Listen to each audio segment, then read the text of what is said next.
Changing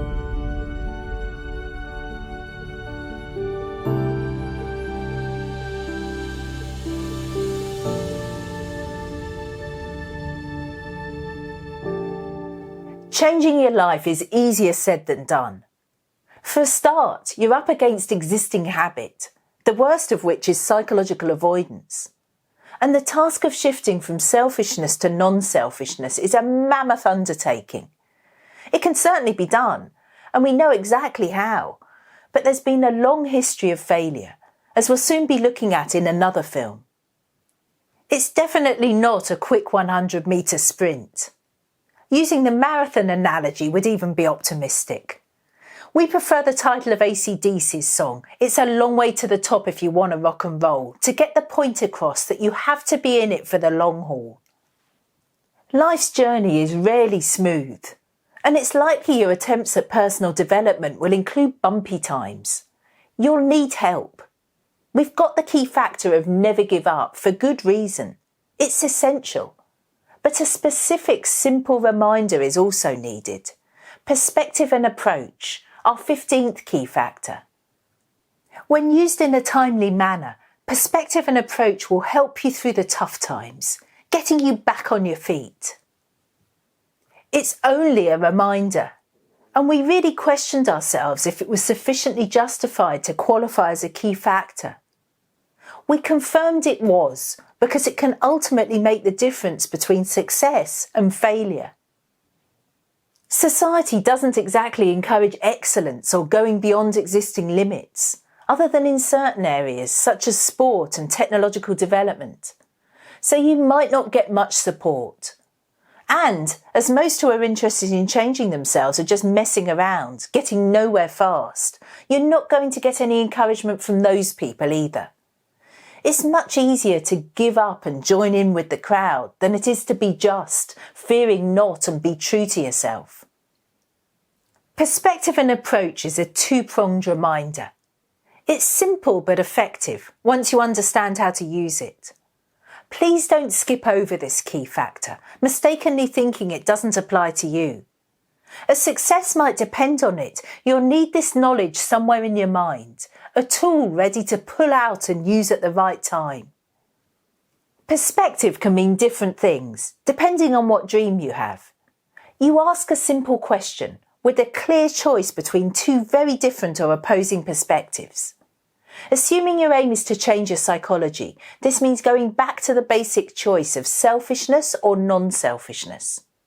The aim is to snap you out of the negativity of self-doubt and get you thinking clearly again, reminding you of what you've previously identified as your top priority.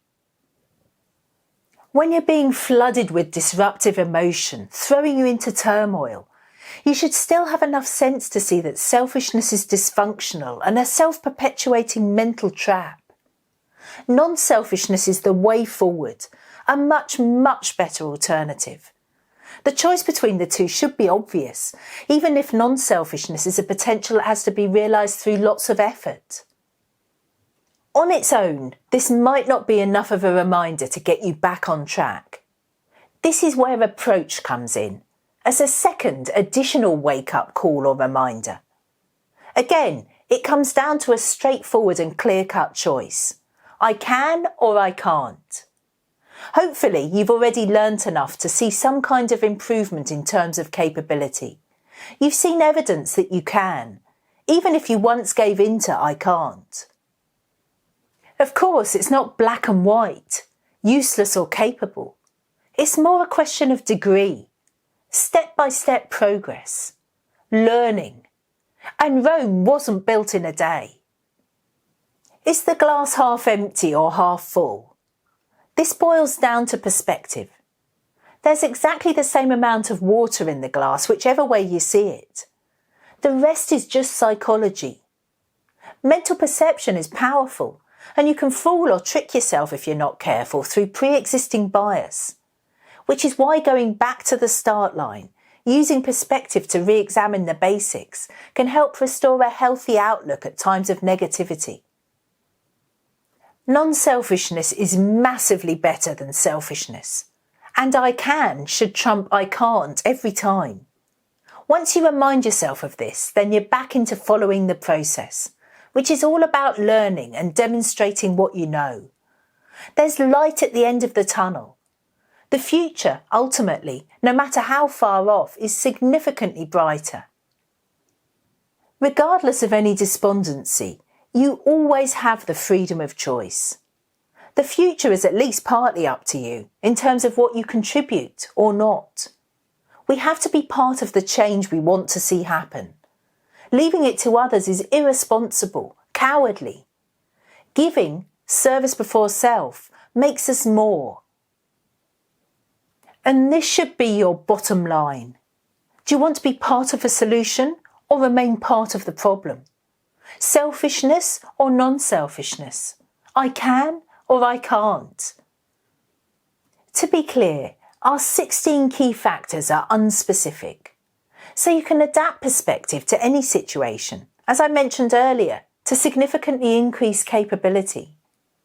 If you're not interested in shifting from selfishness to non-selfishness, then substitute this choice with whatever's appropriate to your particular dream or challenge. As we've just examined picture building in the previous film, link perspective and approach with never give up and be prepared, for a start. Go further, linking it with the risk of a shark attack, when your ugly head suddenly rears up, threatening to disrupt your dream. You need to be ready to counter emotional flooding. When it hits, it'll probably be like a devastating tsunami. Be prepared works. Never give up works. Perspective and approach works. Go over and over all this, getting it hardwired into your brain. Remember what I've repeatedly said about the brain having evolved, that it wasn't designed. That the brain won't automatically differentiate between emotional fear that arises out of insecurity or doubt, compared with fear associated with real physical danger. Flight is the default setting. But nowadays it won't help in situations where you're honourably trying to go beyond limitations. Be prepared. Never give up. Link, building a coherent picture. Inquire. Grasp every opportunity to learn and work hard. Always face reality. Be courageous. Stand up strong and be counted. Expect more of yourself.